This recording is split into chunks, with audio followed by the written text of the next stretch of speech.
Yes. How many of you are lawyers by training? Okay, 2, 3 people. It's about 5% of the room. How many of you are technologists? Great. Then I think our presentation is just very well suited to all of you then. But I'll start quickly and sort of take you through what we are doing at OpenNyAI. And let's start with this, right? We were talking, we're at the Symposium on Artificial Intelligence in Law. But are we all also looking at what does justice mean? Are we focused on just law? I know this photo of the preamble, you see it in many campuses, many university campuses, many restaurants have it now.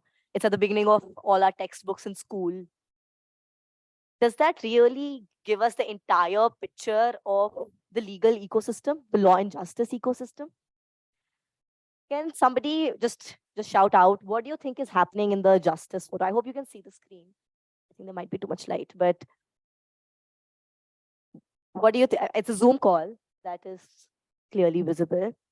They're doing this. Is that the peace sign? Are they saying the one? Can somebody guess what's happening?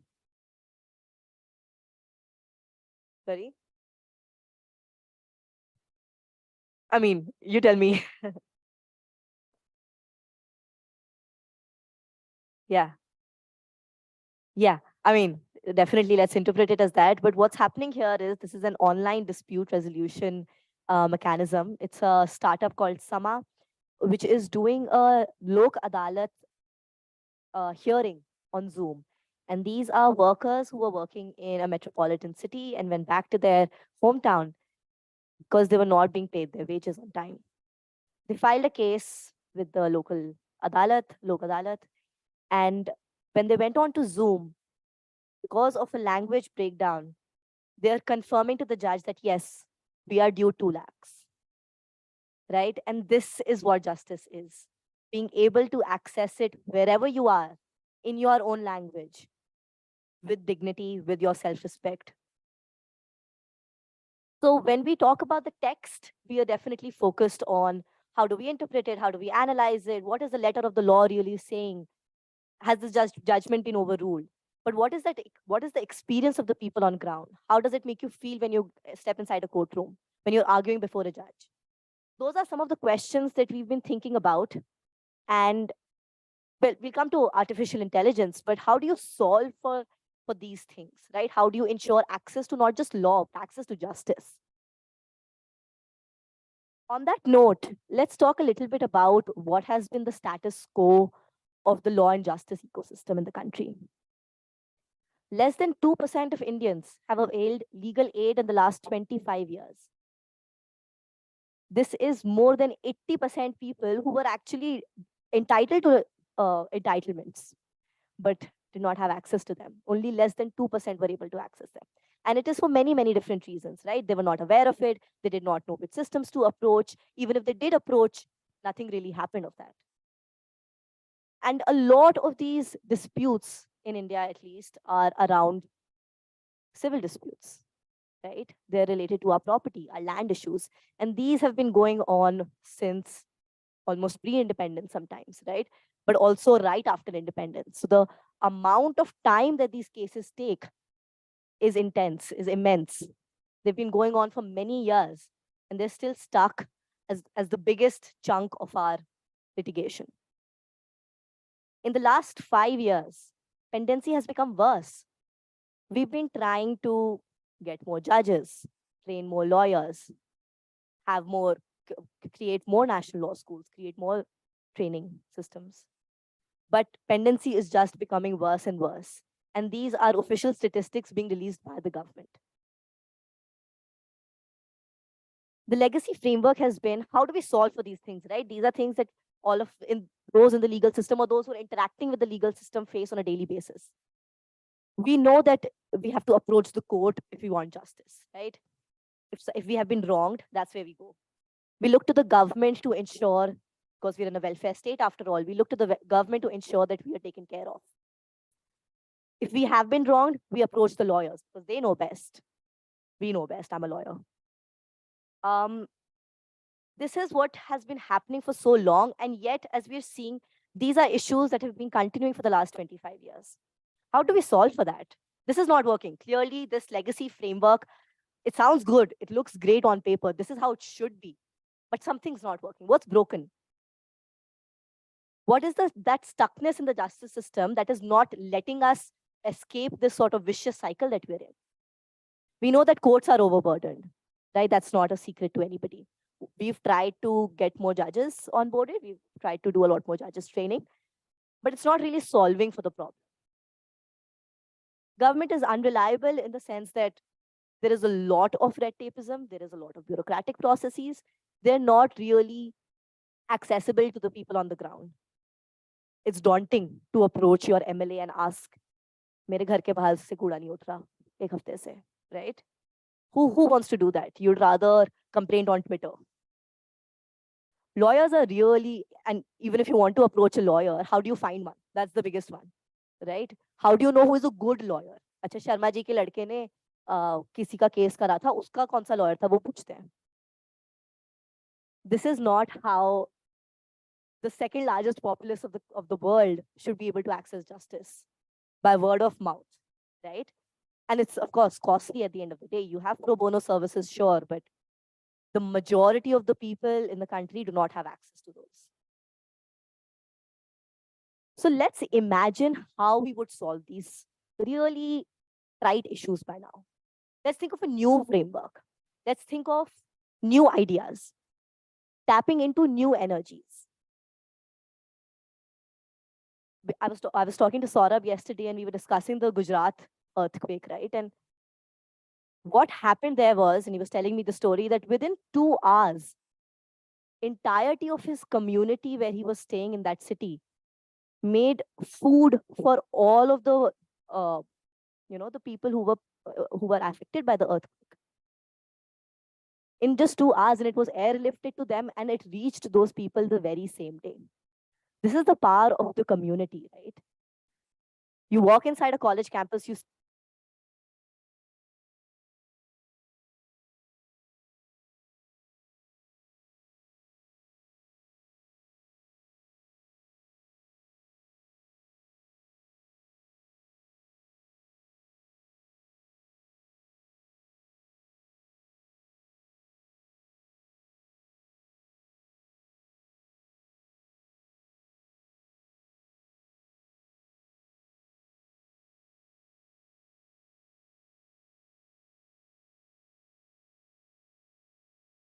there are many different legal tech, justice tech, that sort of new, but also not that new anymore. How do we get enterprises, startups, government, judiciary? How do we get them to tap into this new idea, new framework? And what is this new idea really? Right? Like, I haven't gotten into it yet, but we'll see now that there are many different ways of looking at it. Let's dive into that. How we are imagining it at OpenNyAI is we're working at 2 levels. First, we identified that lawyers and technologists don't really know how to talk to each other. We don't share the same vocabulary. We don't share an understanding or perspective of the problems in a similar way. And that sort of creates a communication breakdown. Is the answer creating a community of legal experts, technological experts coming together, posing problems, giving solutions, working together to build them out? We think so. Is the solution also creating some foundational building blocks and providing them to the ecosystem at large, open source, fully? Anybody can build on top of it, innovate on top of it. We are able to lower the bar of innovation in the sector by providing some foundational building blocks. This did not exist until 1.5 years ago. And we realized this by talking to many experts, Saptar Shea and Ashutosh Modi, and a lot of different professors of IITs. And we spoke with professors in national law schools, lawyers, practicing lawyers. And we realized that there is this gap for sure. What really happens, what used to happen was technologists would build a model, would build an application, and then go to lawyers and be like, hey, is this useful? Will you use it? Is it applicable here? Versus now, we work together. We identify problems and their possible different solutions together.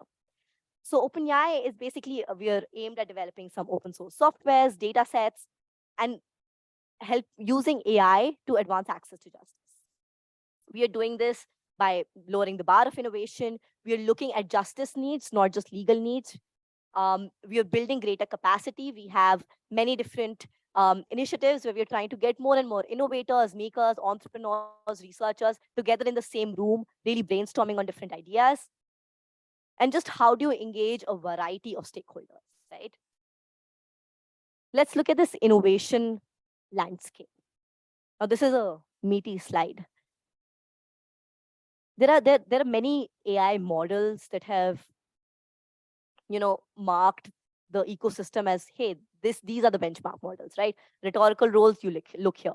Indian Legal BERT, you look here. Indian Legal BERT had 58,000 downloads last month. Now that goes on to really say something, right? That people are relying on these models as being the best as the benchmark. The court judgment prediction and explanation model has 35,000 Supreme Court judgments. This is very, very interesting and a breakthrough, because until 2 years ago, no single organization had access to 35,000 Indian Supreme Court judgments and made it publicly available. It was proprietary, it was available. So this is really a breakthrough for the ecosystem, that we have access to this data and we're building on top of it. Named entity recognition, identifying the entities within a judgment that, hey, okay, this is the court of Bombay High Court. This is the judge name. These are the lawyers in a particular case. How does this help though? How does having NER, being able to identify these entities, help? If you have a classification of these particular lawyers and these particular judges were part of XYZ cases, then you can really come up with analyses of, oh, so then this lawyer always argues a particular line of argument in XYZ type of cases. A judge is more likely to grant a bail in XYZ type of cases.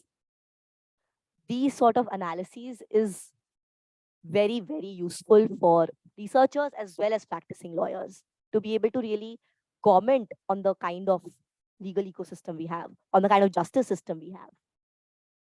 So these models have been really defining how we are analyzing, interpreting, and looking at the justice ecosystem. Then we come to how industry members, startups, entrepreneurs, how are they using these technologies? How are they building on top of them? How are they using this to innovate? So we've listed down some here. I'll talk about a few. What is really interesting is Gram Vani, right? Excuse me. What they've done is they identified the importance of community. They knew that people will not go to a lawyer, will not go to panchayat, कि हमें ये problem है. They will go to their friend. They will go to their neighbor. They will go to the ASHA worker. And how that helps is they've created a community radio where anybody in that community can just join it and voice their grievances and concerns and hear back that 10 other people are actually facing that same concern. And all of these concerns or grievances or issues that they list down is actually codified and then taken by a consolidated body to the local government offices and resolved at that level. So you see how technology is being used to not just create a community feeling, but also help solve it at the local governance level. So the focus here isn't really on, अच्छा हम IVRS system लगाएं, हम translation system लगाएं, which is of course important at the end of the day. But what is also important is, what are people really responding to? What are they getting benefit? What are they benefiting from? Let's talk about ProVakil. What they've done is, your ERP, everybody I think knows about ERP here.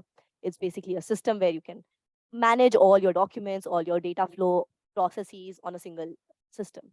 They've done that for law. You get a case, all the processes, all the steps of a case, you're able to manage it on a single platform. That's revolutionary. It wasn't available before. This really makes processes efficient. Sama has been able to really capitalize on and understand the importance of people wanting to access justice where they are in their own language. Of course, COVID and the last experience of the entire world over the last 3 years has accelerated the need for justice to be readily available, to be available where you're sitting online. Legal Pay is a very interesting organization. What they've done is they identify that legal investments. So how it works is that there is a case, and I want to predict whether the case will go in X's favor or Y's favor. And I place an investment on it. I say I think it will go in X's favor. And I basically finance that litigator to be able to continue on that case and make a fight that case. So this is called third-party litigation financing, and they've included all elements of legal tech, fintech, and sort of made legal industry a really profitable industry. I don't think anybody was thinking about that until a couple of years ago. Now, all of these industry members and all of these models are working because of the community. Adivasi Jan Jagruti is a community based in Maharashtra. Excuse me. They're focusing on hyperlocal journalism. They identify that the youth of tribal communities in Maharashtra, they have a voice of their own, and they need a place to be able to share. So combine Gramvani's community radio idea with being able to make videos, share them, do some research, find out what are the different, constitutional and legal remedies available, and then create another video identifying how you solved the problem. Working with all the community stakeholders together to arrive at a solution. FIDE, which is Foundation for Interoperability in Digital Economy, is a group of public-minded civic technologists who've come together to release a lot of open protocols, open networks, open standardizations, which are really helping innovators currently access open source technologies, which can help them accelerate their ideas.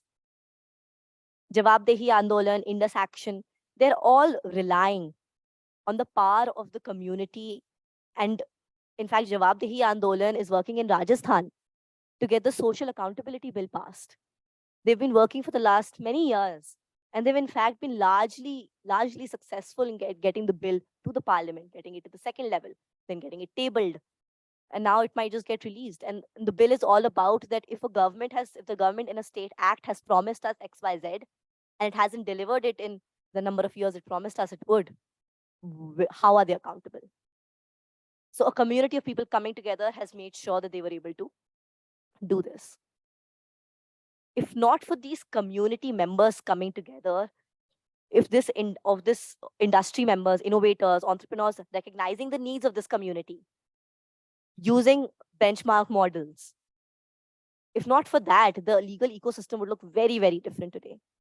And artificial intelligence technologies, models are really at the core of it right now, because they're providing some really cutting edge solutions that did not exist a few years ago.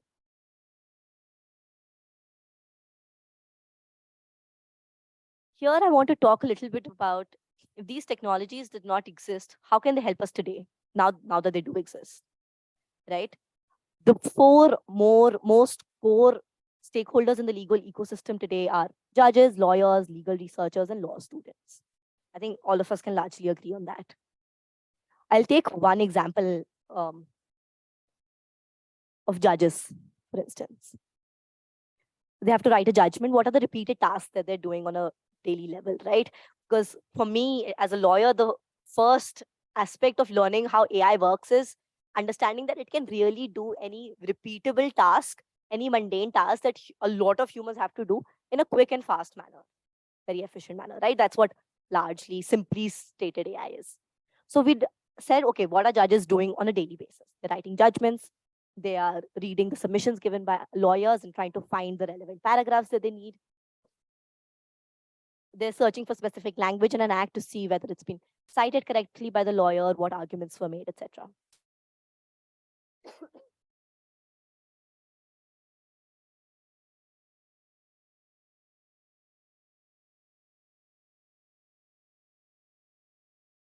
How can some of these tasks be automated by artificial intelligence? Or even if not fully automated, how can they really assist the judge?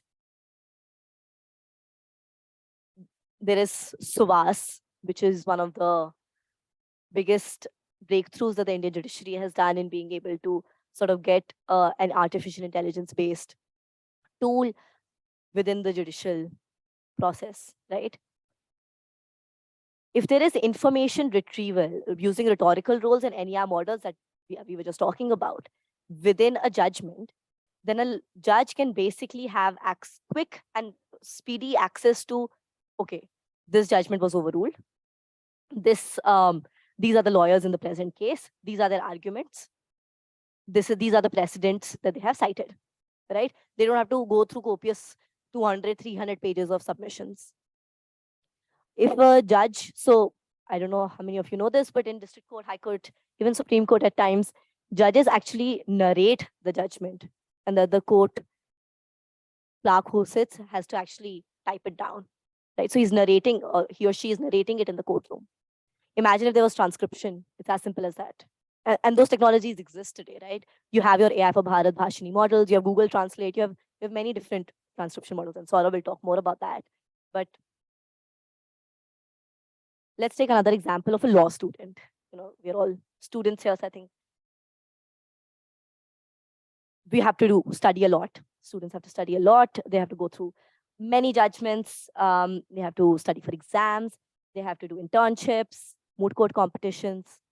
All of this requires reading, requires consuming text, legal text, understanding it, breaking it down, analyzing it, writing it down in your own language. How about if now there are two kinds of solutions that can come out that, how can AI help? You can have a legal information chatbot because chatbot is the lowest hanging fruit. So let's make a legal buddy. Ask any question on Keshav Nanda Bharati, which is one of the landmark judgments, and you get a ready answer. You don't have to, it's a 1,000 pages long judgment. You don't have to go through the entire one. You can just Q&A on top of it in your own language. Maybe there are edtech tools that universities can use, right? Maybe this Q&A is what professors use. When you're drafting, so everybody's used OpenAI Playground and ChatGPT, of course. We were playing around with it and we realized that it can really help law students in moot court competitions. You put down the facts of the case and say, can you generate some arguments? And it did. And they were correct. Maybe lawyers cannot rely on it, sure, right? But this is really breakthrough access to information, access to consolidated, readily consumable information. Legal researchers, again, have to do a lot of analysis and interpretation, and using some classification tools, entity recognition, the analysis becomes really, really easy. And some analysis which was not available earlier, that it was just not possible to come up with these figures of whether a judge is more likely to say yes in a bail application or not. It would have taken years before, going through many, many judgments manually. And now it's just a matter of writing. It's a matter of days. Lawyers, of course, that's they're doing the hard work of drafting pleadings, arguing in the court, reading judgments as well, conducting research. So they're doing everything that a judge, legal researcher, and law student is doing. Lawyers are doing all of that and more. How do we help them? How does AI help them? Can there be a better search? Search is one of the biggest, most leverage technologies out there. Can you search in your own language on any document, on any length document, and have it give you the correct, intelligent answer? Maybe paraphrased to make it more consumable. Maybe not, maybe the exact replica. Can you extract relevant precedent? That is a big one, right? Lawyers are always worried whether judgment has been overruled or not, which one is applicable. That is really the bread and butter of lawyers. But that is possible today. And now we want to talk to you about how, this is how AI can help, but how can it really help? How can large language models help? These are classical models that we've been talking about, but where does the new technology fit in? So I think let's talk a little bit about that.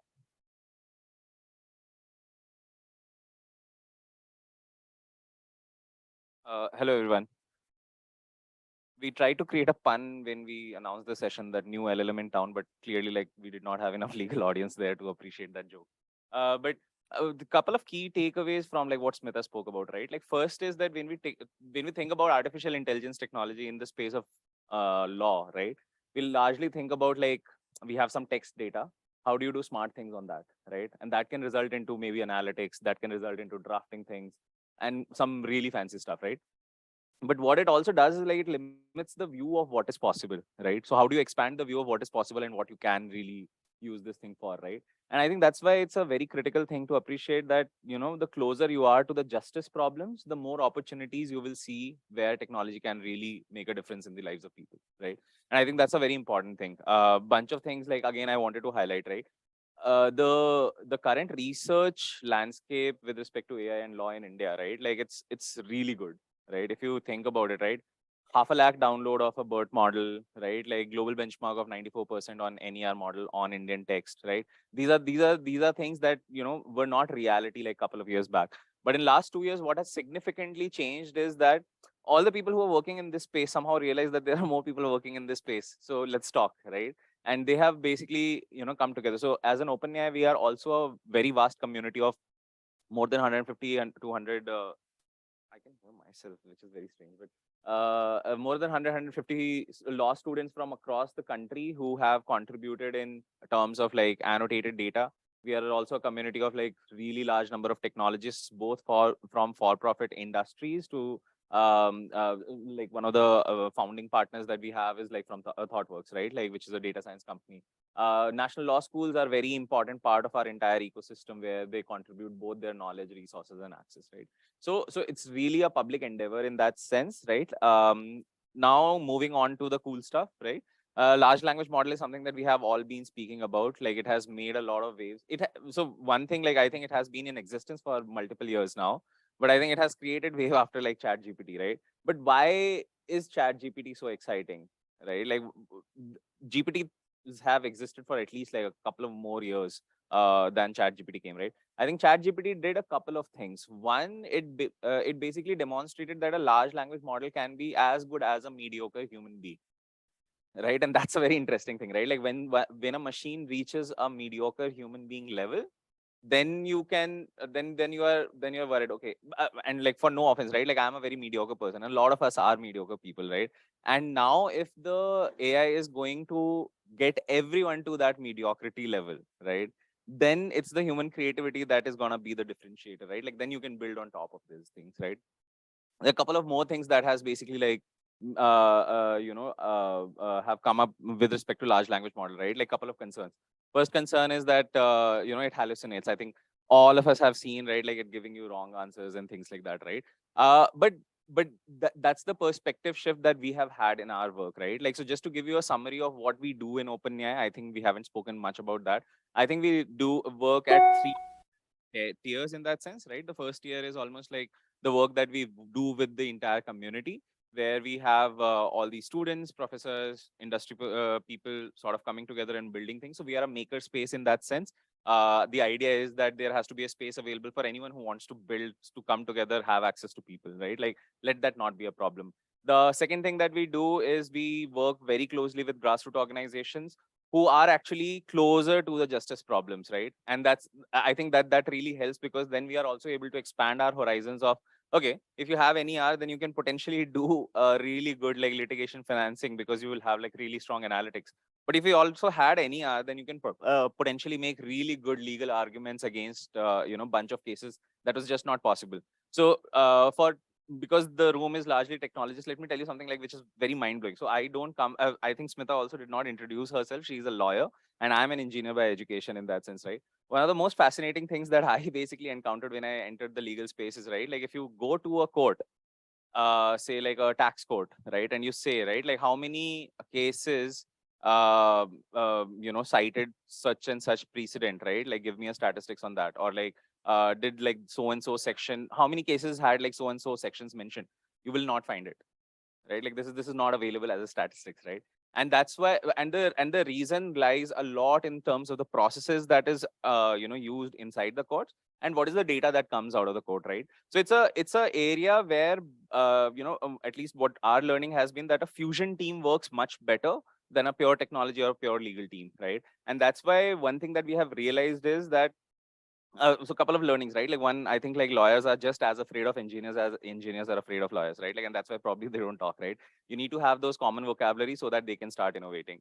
Now coming back to the large language model, I think, and I'm just gonna skip these slides because this will be like a moot point for a bunch of you. But large language models are basically more general, like really big models, which is trained on really large data sets. OpenAI model basically stands out for a couple of reasons, right? One, apart from being trained on really large amount of internet data, which is like natural language data, it's also trained on the code, right? Like think about all the GitHub code, it is trained on that, right? So one of the very fascinating things that OpenAI model basically does is that it learns both semantic and syntactic features, both from code and natural language, right? And one thing that it basically does very beautifully is regress between them, right? Like, so you may not have like a purely written code, right? Like you can write a code in natural language and it'll interpret it. Accuracy and those things are like a subject of like research, and things can happen, but this is something that the large language model can do effectively. What these large language models basically do is take some instructions, take some information, and then reason on top of it. So one of the things, right, like when we think about like hallucinations and problems such as that, right? The reason, sorry, before that, right? Like classical models have usually been, at least in the legal space, they have largely been used to perform a particular task really, really well. So when we were talking about named entity recognition, right? Named entity recognition at 94% accuracy is like pretty good, right? And, but it can do only one thing. It can only tell you like what are the name of the judges, the lawyers, the dates, the courts, the geopolitical entity, the currency, so and so, right? Like there are around 30, 35 entities that we have in this thing. And it's also available as a library in case you want to download and, operate on your own judgments, right? So, but they perform just one task, right? And think about like more complicated tasks. The more complicated tasks, the usual pipeline of building these models is what? You get some data, you get some annotator, they annotate, you train a model, you test it, and then you put it into production. Most of the models don't even reach production level, and that's basically the life cycle of this thing, right? With large language model, it's a little bit of a flip, right? You basically have a large language model, you start thinking about its application, you use it, and then you sort of like fine tune it, right? What it has basically done is it has shortened the amount of time it takes for you to get to a POC level. So when you're thinking about solutioning, you can basically think of a POC much, much, much faster. Inaccuracies, hallucination, those are some of the things that are definitely like something that the entire community has to sort of work on. But like the good thing is like it's not a problem for a human being, right? Like it's an entire ecosystem problem, so a lot more people are working on these problems, right? There is a okay. So basically, one of the things that we do at OpenAI, right, like which is the middle part which I skipped, right, like is also to create like demonstration applications, right? The idea is to not create a full-fledged application that can be used by anyone and then we monetize it. The idea is to basically just demonstrate capabilities that AI have, right, and that how it can be useful. Uh, it's very surprising, right? Like this very basic app has been getting like around 100, 200, hits every week of sorts, right? Like since we started opening it up, right? It does a couple of things. For those of you who have not seen what a judgment really looks like, this is what a judgment really looks like, right? It's a lengthy text which is difficult to read, right, at the end of the day, right? But and those who are lawyers, right, I can already see some expressions, right? Like okay, you can't see my screen actually for some reason. No, I have opened something else, but I'm not able to. Oh yeah, yeah. Got it.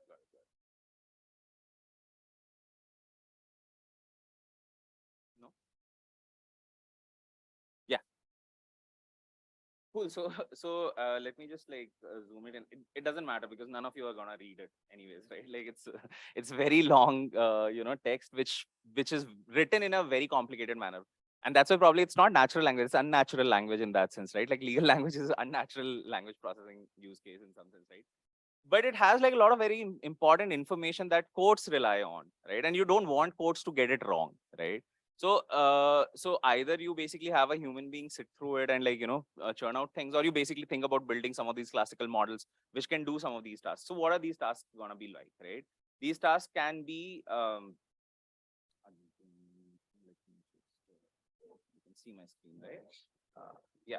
So one of the things that it can do is it can basically parse the structure of a judgment, right?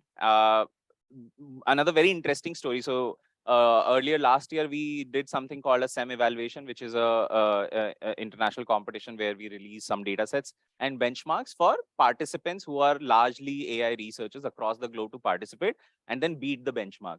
So the baseline model that we built on rhetorical roles was around 78% accurate, right? And the idea was not to build something state of the art, right? The idea was to basically get the problem of at least the base data out so that people can basically build on top of it.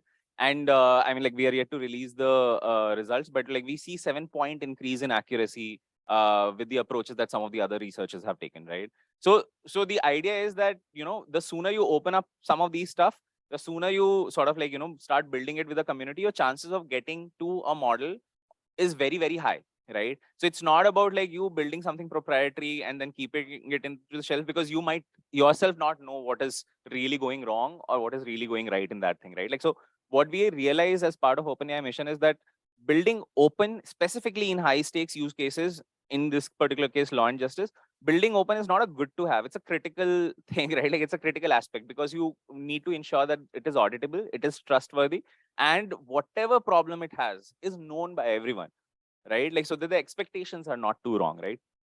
Anyways, so coming back to this thing, right? Like, what it can basically do is you enter a India Kanun link. It basically takes the entire text and then it'll basically parse it, right? So all the yellow highlighted portion here is basically the facts of the case, right? The gray highlighted portion is the ruling by lower court. Similarly, if you see the pink, the light pink color is basically the analysis done by the court, right? And then there's argument by petitioner, then the ruling by present court, and so on and so forth, right? The idea is that if judges had a form to fill, we would not need annotated data, but that is not how justice works, right? Like, the legal text has an implicit structure to it, and the machine learning task here is that you learn it in some sense, right? The other classical model that we built is the named entity recognition that Smita spoke about, right? Like, again, the same flow. You basically give it an India Kanun link. It basically downloads that text, and then it will basically run an NER model on top of it, which will basically give you, if there's a mention of a particular statute, an act, an organization, geopolitical entity, there are around 34 different provisions, people, judges, their names, and I think there are 34, 35 entities that it can recognize from a judgment, right? Now, another advantage, right? Like, LLM is not a solution to all the problems, right? LLMs have a huge restriction with respect to token size. You can't really pass like really large documents through it and like expect it to work on these things, right? And that's why some of these models to perform very specific tasks remain relevant, right? It's a shiny object that we have now called ChatGPT, and it has like really unlocked our imagination. And I think it is the credit is due to it, right? Like, now we are able to think about like a lot more use cases, but then classical ML techniques still remain relevant because in law and justice, one of the peculiarity is that documents tend to be really, really long, right? Like, especially when we talk about judgments and things like that. So coming back to the, where are we?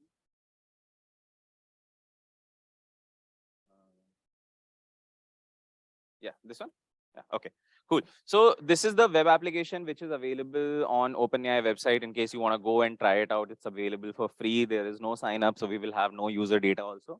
And largely because Indian Kanun and judgments are public text, so like you don't have to worry about that also, right? Like, so you can test it out. Now coming back to large language models, since yesterday when the symposium started, a very interesting thing has happened. Like, there's another large language model that has been opened up by Facebook, right? And the access is now, I mean, like, you can request access for it, like, called Llama, LLAMA, by Meta. So what we are seeing is that what OpenAI basically started has now turned into, and I hate to use that term, but like an arms race, right? Like, there are a lot more organizations who are going to be building these foundational models, right, with the different capabilities. One of the things that we are learning is that we have seen traditionally that there is a huge correlation between the more amount of data you have and the more generalized that like large language model can be. But one of the interesting things is that the Llama, at least from the benchmark perspective, is significantly smaller than GPT-3. Okay. and it still is able to beat it in bunch of benchmark tasks, despite being smaller in size, right? So the notion around that if you have like a significantly large language model, and it will almost always be better, right? Like for all the tasks, right? Like such general statement is probably something that you can't make, right? And I think over next couple of months we will see more exciting stuff coming out of it, right? Like we'll have Palm, we'll have like Google's Bard and things like that. But at the same time, something very interesting is happening in the open source landscape, right? Which is Open Assist. How many of you know about Open Assist? Just quick show of hands. Okay, we have like a couple of technologists, definitely, right? Like, so Open Assist is an effort to basically build a chat GPT equivalent, but in open source, right? Guess what they are asking the community to contribute? Any guesses? Annotated data, chats, exactly, right? So the idea is that without human beings being involved in the process, these technologies are not going to become what we want or expect them to become, right? So human participation is very, very critical, and that's why probably you are better off like building it in open. One of the things, and we'll just quickly see this video by Satya Nadella, and I'll just tell you the backstory of this thing, and we'll talk a little bit more about like large language model and what it can really do, right? Most revealing of what can happen. I was in India at the beginning of January, and I saw this demo class. In India, one of the things that's very exceptional that's happening is digital public goods that are getting built for identity, payment, many systems. And one of the digital public goods that's getting built is for language translation, right? So basically they have an open source project so that anybody building any application in India can translate between any language in any Indian language. So a demo I saw was a rural Indian farmer trying to access some government program, right? So he just expressed a complex thought in speech in one of the local languages that got translated and interpreted by a bot, and a response came back saying, go to a portal and here is how you'll access the program. He said, look, I'm not going to go to the portal. I want you to do this for me. And it completed it. And the reason why it was able to complete it was because a developer building it had taken GPT and trained it over all of the Government of India documents, and then scaffolded it with this speech recognition software. So think about what that meant, right? That basically meant that a large model, a foundational model that was developed in the West Coast of the United States a few months before, had made its way to a developer in India who then sort of added value to it to make a difference in a remote villager's life. And I've never seen. Right. So one of the exciting things that, why does this stand out? Anyone like wants to take a guess? Why is this story like so important for Satya Nadella? Right. Because this is the first time you are able to prove that artificial intelligence technology can make difference in the lives of people who are traditionally not seen in the realms of AI. Right? Like when you think about AI, you specifically in AI areas of law and justice, right? You think about like judgment passing, you think about NER, you don't think about rights and entitlements, probably one of the biggest things that that is within the purview of law and justice, right? Like, and that's the power. So really what had happened is last year that we started experimenting with some of these models. We started thinking about like what can be done. Has anyone seen this video before? Just quick show of hands. So Satya Nadella basically goes on to talk about it at Davos. Then he was launching Chat Bing. He spoke about so three things that he speaks about. One is Code Pilot, second is Chat GPT, and third is the demonstration that he saw in India, right? So essentially, this is what that demonstration is, right? Like the Satya Nadella basically saw.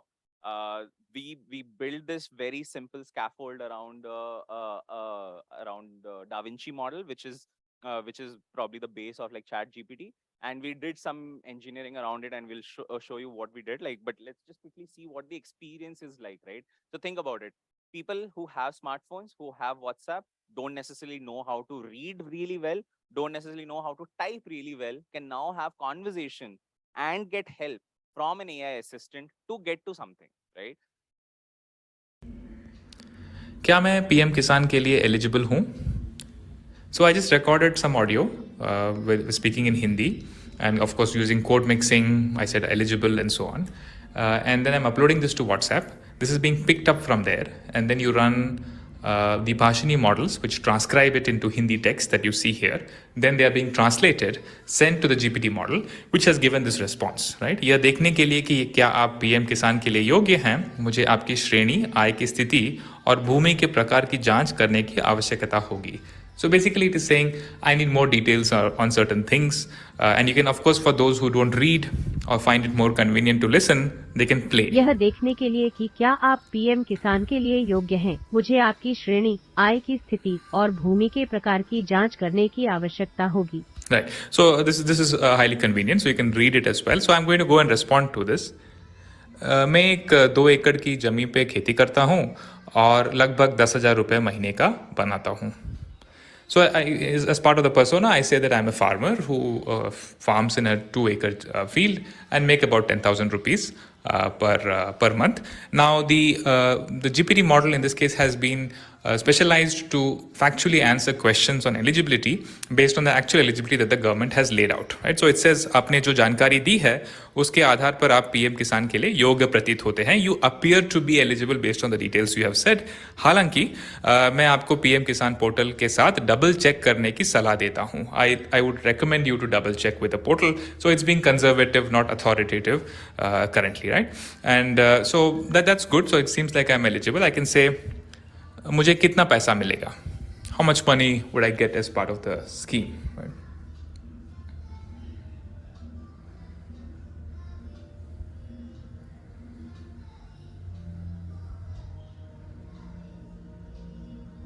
So यदि आप PM किसान के लिए पात्र हैं तो आप रुपए प्राप्त करने की उम्मीद कर सकते हैं 3 समान किस्तों में 6,000 रुपए प्रति वर्ष प्रत्येक 4 महीने में. So this is pretty cool, right? Like you are able to have conversation, meaningful conversation with AI assistant, and largely like if you think about like all the assistants that we have at least used, right? ChatGPT basically stands out because it has ability to have conversation, right? Like it can hold really long conversations, right? At the same time, you don't want to rely on its parametric knowledge because it will throw you some garbage that will be very difficult for you to fact check, right? So essentially what you want to do is you want to take the abilities of these large language models, but you want them to basically operate on your own document that you trust, like an authoritative document, right? So how do you make that happen, right? And this is probably a very interesting problem to solve in itself, where what you're basically saying is that, look, large language models are great and their abilities are good, but let me basically bound its knowledge, right? And ensure that it just reasons. So large language model, and earlier in the slides, I did not highlight that too much, but the notion that large language model are like oracle, right? Like they know it all, right? If you move away from that and just think about large language model as reasoning models who can reason on top of a particular knowledge base, it's a very powerful idea, right? Like for a number of applications. So one of the things that Smita probably did when she started, right? Like how many of you have been to a courtroom, right? If you look, if you actually you should do this, right? Like go to YouTube, look for Gujarat High Court or like Karnataka High Court online, because after live streaming rules, right, some of these court proceedings are available, and you will realize how different your tariq pe tariq image of a court to like real court really is, right? And one of the classic things that you will observe is that the judge is always looking in the document, and the lawyer is almost always looking into the document, and the conversation is something like this, right? So if you look at the page number 26, paragraph 3 of this, right, like the remedy is mentioned here, right? And then the judge basically says, oh, but where have you mentioned this thing, right? And then he says, like, if you turn to page number 37, line 2, right, like so and so is written, right? What is really happening? It's information retrieval in real time by human beings, right? In some sense, it's a different problem that digitization has its own course to take, but like, can you make information retrieval, which is one of the most common tasks in law and justice, like for a lot of people, right? And that's where we come to something called retrieval augmented generative AI, right? So Jugalbandi basically is a system which has this architecture where we use a knowledge base where an authoritative document is sourced, and then we use vector embeddings to basically fetch relevant portions of text. We then orchestrate we then orchestrate a conversation using a large language model using that document base, right? So what is the experience really like, right? Like once you sort of like do this, what does it do, right? Like it will definitely not be as good as ChatGPT. It will not be entertaining, but it will be useful, right? And I think that's what we were going for. How do I? One second, sorry.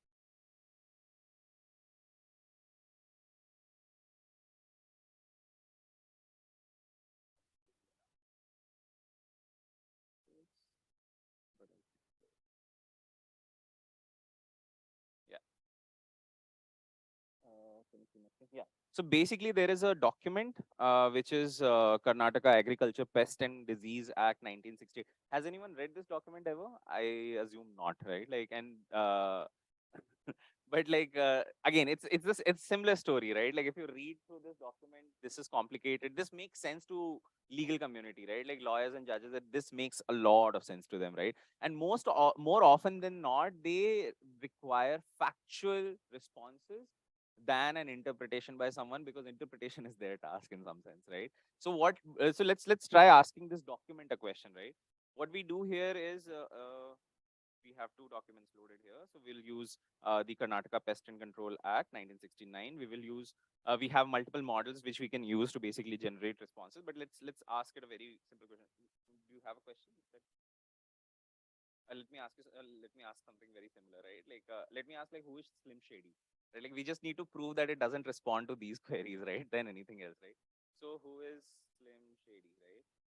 If you had asked ChatGPT this thing, it will basically give you a response. Why? It's basically pulling out a lot of information from its parametric knowledge, right? Like things that it has trained on, right? But because we have bounded this onto a particular knowledge base, now you can be certain that the response that it will give you will actually be from the document itself, right? So it basically tells you, I don't know. And that is a good thing, right? Like in a lot of cases, you don't want it to basically respond if the information is not available, right?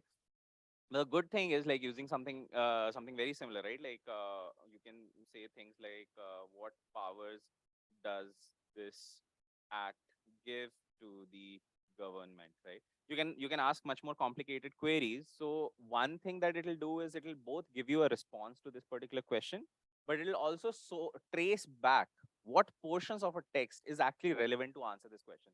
And this is immensely useful, right? Like when you interact with a lot of judges, right? Like they will tell you, I just need to know where to find this thing, right? And this is better than Control F for them for sure, right? Like in that sense, right? So one, you will get a response that you can read. I'm basically skipping that part, but you also have the relevant text from the source, right? And once you have that traceability, the trust is much higher in the system, right? Like then the whole area of explainable AI and things like that, they kick in, right? This is not to say that it is perfect. It gets things wrong, right? Like, and there are multiple reasons for that. And I think in coming months, what we will see is an explosion of innovation, both in terms of improving the prompts, the prompt engineering that goes behind building some of these technologies, the search tools. Right now, we are using a very simple vector store to basically store embeddings and then do query on it. We will see a lot of innovation on improving of that. But at the same time, what we will also see is a creation of a lot of fusion teams, right? Because for someone to basically debug this system and know what is the right answer, right? Like your data scientist is not going to be sufficient. Your lawyer alone is also not going to be sufficient, right? So this idea of like having a fusion team that works on this thing together, where you are breaking silos of disciplines, right? Like that basically, becomes a very, very powerful idea in itself, right? I think, one second, sorry. Yeah. So, this is something that is still in the making. We will also be opening up an API which allows you to just upload a document, get a API to basically do those searches very easily, and then you can build prompts and everything on top of it to give whatever kind of experience you want. You want a web app, you should be able to sort of like do it. If you want a chatbot experience, you should be able to do it. But really, what is the key takeaway here, right? Like the key takeaway here is like build with as many people as you can. Build in open source, right? For specifically for use cases which are like really, really high stakes, you are probably better off building it in open source than building it in closed environments, largely for the reasons of auditability, for trust, for reliability, and things like that. I'm not able to, keep the. Oh, it's on autoplay, is it? My bad. This is an example of where technology becomes very misleading to human beings. But like the idea is that, build in open source, build with a lot of people, right? And this is also an invitation to all of you. As OpenNyAI, we are also a community of a lot of makers. As I said, we are a maker space, right? If you make things using AI in law and justice, we are very happy to engage with you. There are Slack channels, there are WhatsApp groups. We have very similar makers ranging from journalists to lawyers to legal tech companies to people who have never ventured in law itself, right? Like, or never ventured in AI itself. Like they have come together to sort of start building it. And the idea is both either to build something which is which you build with everyone, or you build something of your own and you are able to sort of like share it with people, right? So the vibe there is like really of a lab where you can, sort of like make your own stuff, show people and get some feedback and move ahead, right?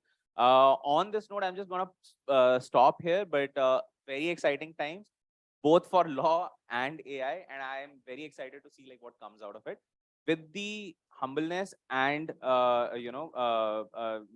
completely knowing that some of these technologies may get out of hands.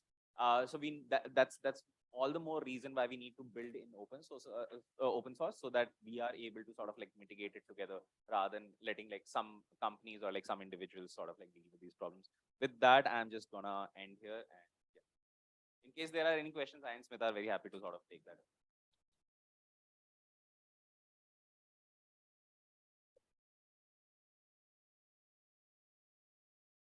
Yeah.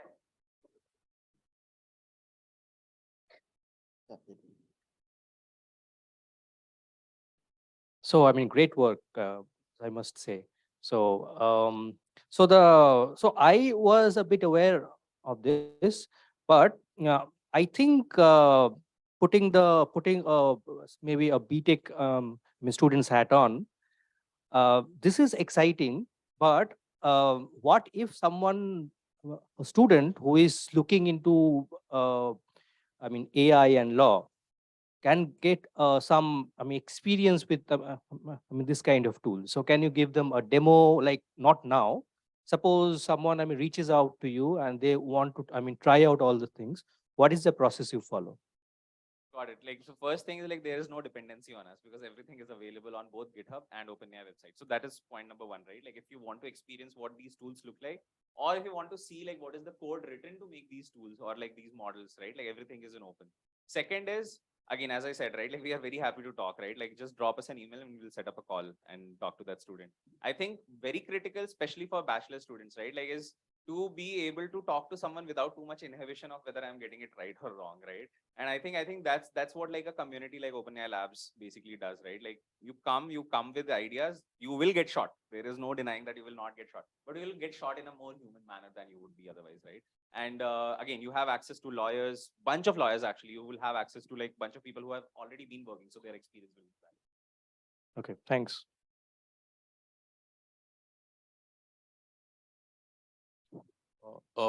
Good morning, sir. I'm Nivas. I'm a law student from I'm OPG. sorry, I'm not sure. I'm a law student doing my third year in OPG in the Global Law School. I'm very impressed by what you have worked on building such a creative technology. As a law student, I have interned in certain law firms, and what all we could gain is the more interns there are, the better the research gets. So in order, I mean, like everyone has their own researching capabilities, and most of them use SEC or Manupatra. That is the maximum technology, like advanced technology, which we have. And also, you don't find these subscription websites in all law firms. It's only for the elite because the subscription costs are very high, and not all lawyers can afford it. So, in these challenging times, law as an unorganized sector, this technology which where you are providing it for free will change a lot of lives, and I hope I can get in touch with you, because as a community and as a student we are also working on legal tech in legal perspective. So coming to law and AI is something which engineers are like technology driven, is what I would say. But whereas law, these both don't have any connection in between. So we are either into completely law or completely into tech. So the things which I found out in yours is, I mean, like in every judgment, when it comes to criminal case, there are two important reasons for a criminal case, like two basic things. One is mens rea and actus rea. That is guilty of mind and guilty of actions. Sorry, for those who don't know what menstruation is, like go and watch Legally Blonde. There's a very good explanation for that. But sorry, please go ahead. Yeah, so in order to classify those texts, and in order to understand what the judge reasoning behind is, I think AI can do more better reasoning than human beings, I would say. So that would help very much in forming cases in criminal cases or any civil cases. In civil matters, this will be like a very head stop, I would say. And here I would end. And thank you very much. I enjoyed your presentation a lot. Thank you. So I don't know what the question was, but I'll just tell you like a couple of things, right?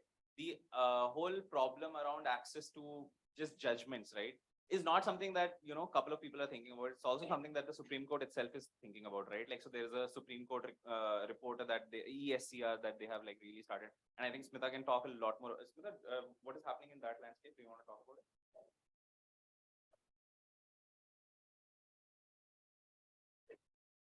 So the Chief Justice of India has started an initiative where they are trying to release all judgments, not only publicly, but also in vernacular languages, at least at the district court and high court level, even if not Supreme Court. So there is a lot more access to judgment that is being done. They're also starting something called the Neutral Citations Initiative.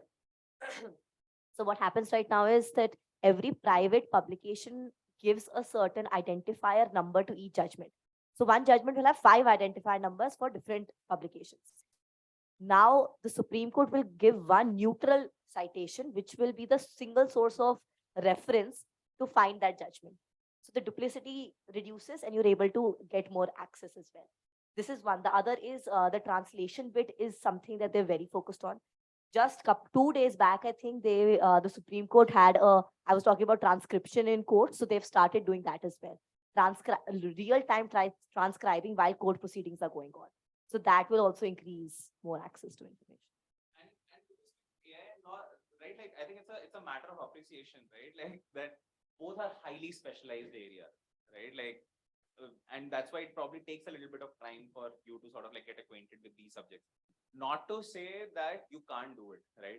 But to do it alone is almost always going to be more difficult than building it with a fusion team, right? And that's why the idea to basically get to some of these solutions is to actually become so if you don't have a lawyer friend, go make friends with a lawyer friend. If you don't have a technologist friend, go make friends with technologists, right? Because this area is going to get disrupted, right? Like, just to basically put it, and I come from a technology background traditionally, right? Law is everywhere. You think about medicine, there is law. You think about like public health, you think about education, almost everywhere, right? Like, so it's a very, very vast area, right? So I think the problem to your solution, right, like that engineers and lawyers don't talk to each other, is to basically, like, you know, go to a bar together and have a few drinks together, right? Like, just make friends with people, because you will realize how excited both the communities are with respect to AI and law. So even if they don't talk about it, right, like lawyers are excited about AI and law, and technologists are excited about AI and law. And maybe that can be a very good conversation starter around where do you see these opportunities. But again, reiterating, right, the idea of AI and law, or the AI for law and justice, are two very different things.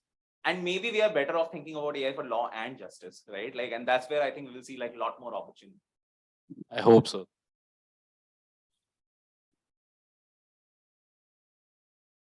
Good morning, Saurabh and Swati. Smita, sorry. It was a really commendable job that you guys are doing. I'm from the legal background. I'm basically a researcher at IIT Kharagpur. I research in AI and the applications of AI in the judicial system. And also I'm teaching at National Forensic Science University, Gandhinagar.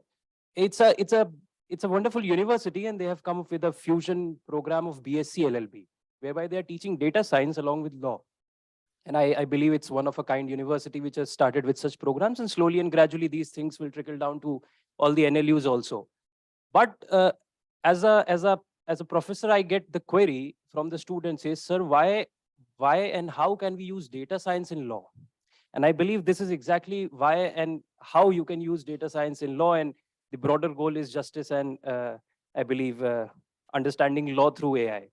I just have a request, small request. If you guys could come down to Gandhinagar sometime and have a workshop for them, so that they also know and understand, because it's a nascent course and they want guidance, they want some hand holding, some direction to go to pick up. So I really want all of you, such wonderful team from OpenNyAI, to come down to Gandhinagar and give some workshop for that. Thank you so much.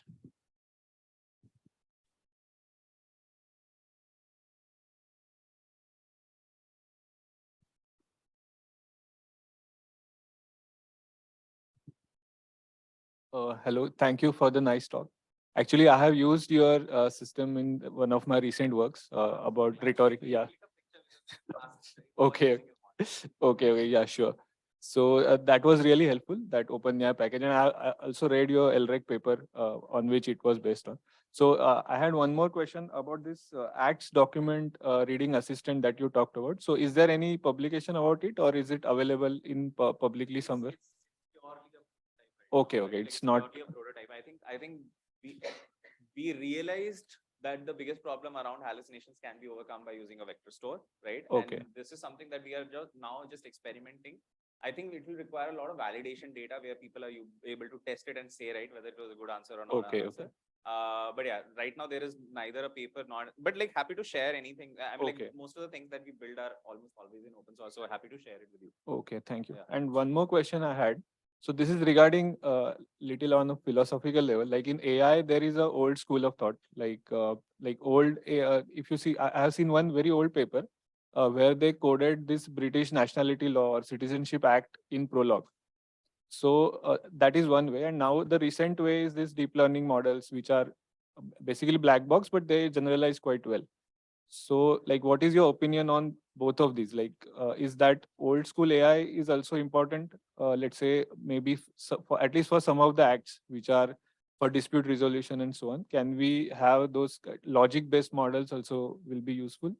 Or now this large language models is the only way to go ahead?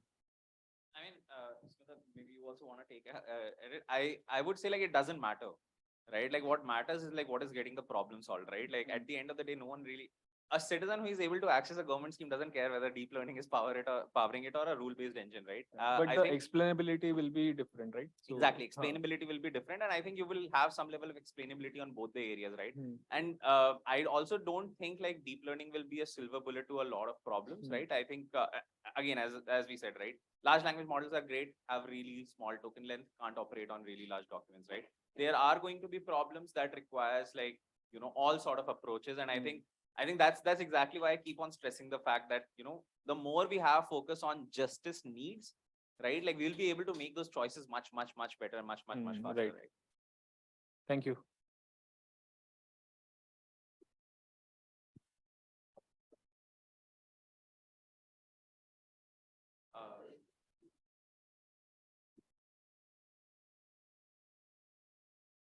Yeah, Saurabh, you mentioned that the way you try to avoid hallucinations, which normally happens with the large language models, is to use a vector store. Yeah. That's some sort of scaffolding of certain information, so that. Could you just kindly elaborate how does it happen? So if for example, if you do have a particular data set on intellectual property, how do you avoid getting information outside intellectual property? That's the sort of question which I had. Yeah. So one way to think about that is like, say you have like a 30-page document, and I'm saying like physical document, right? Like you have 30 pages, right? Then what you do is you basically tear it. You make like smaller chunks of it, right? And then what you do is you try to create an embedding of it, right? One, I think to basically answer your question, the code will be available for you to basically upload a document and do it by yourself, right? Like that kind of stuff. But in the background, it's basically a lot of like just embedding search that's really happening, right? And once you are able to identify relevant portions of information, we use MapReduce on top of the information so that we are able to shrink it even further so that it fits within the prompt limit of the large language model, right? So what we do is we first basically get the relevant portions of text. We do some prompt engineering on top of it. Then we put in the user query around it. We send it all to the OpenAI model. It basically gives us a response. Then we process it and we show it to the user, right?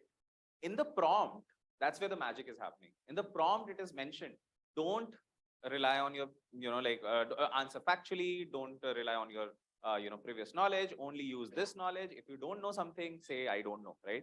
And some of these things are also floating on internet where like, different people are trying different things to avoid like hallucination. But yeah, some techniques have worked like very well for us where it'll just tell you directly that I don't know if it doesn't have that information.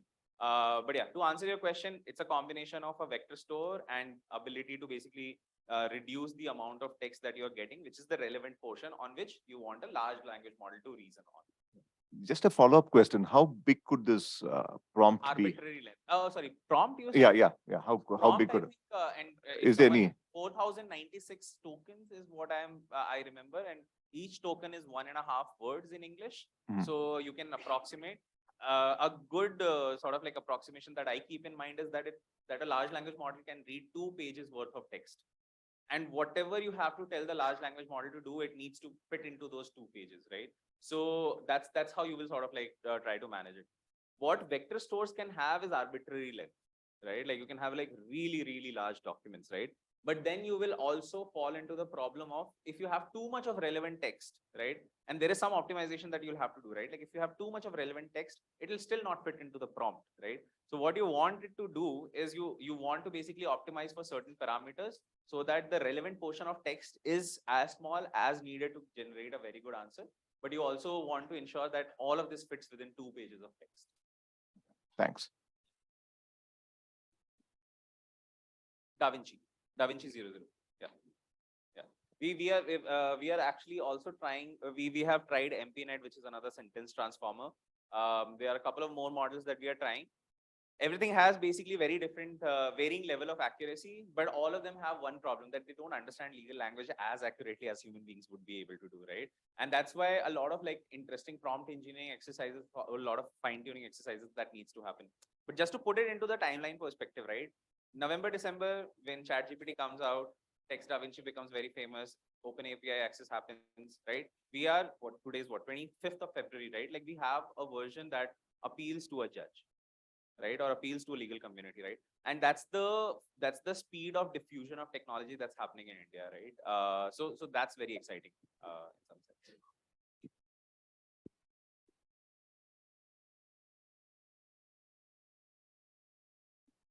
Hi, I just had a small question, super interesting talk. So you mentioned prompt engineering and fine tuning the prompts, right? How do you take care of the adversarial prompts? Recently, if you're aware of it, there are negative prompts where even though you say explicitly the model should not hallucinate, but the model generates gibberish. Then there are negative prompt fine tuning and so on. Do you handle that, or is that still in the pipeline? I mean, to be very honest, we haven't spent to adversarial prompts are actually useful in certain cases, right? Like we have tried doing that specifically, and I think you are coming from the LangChain sort of like library, sort of like a world, right? Like so, there I think you can use prompt, some of these adversarial prompting to limit what kind of responses that it gives, right? But at the end of the day, right, like some of these things have to be bounded, right? Like some of these things have to be bounded. Right now, what we know is that you can bound the knowledge, right? So it will not respond on anything other than this document, right? That is something that we are able to do successfully. But if you're requesting for a really wrong answer, and if the AI model is giving you a wrong answer, it's effectively serving you with what you are requesting, Sure. right? Like so that also becomes an area, but we haven't spent too much time on thinking about adversarial and negative prompting in that sense. Makes sense.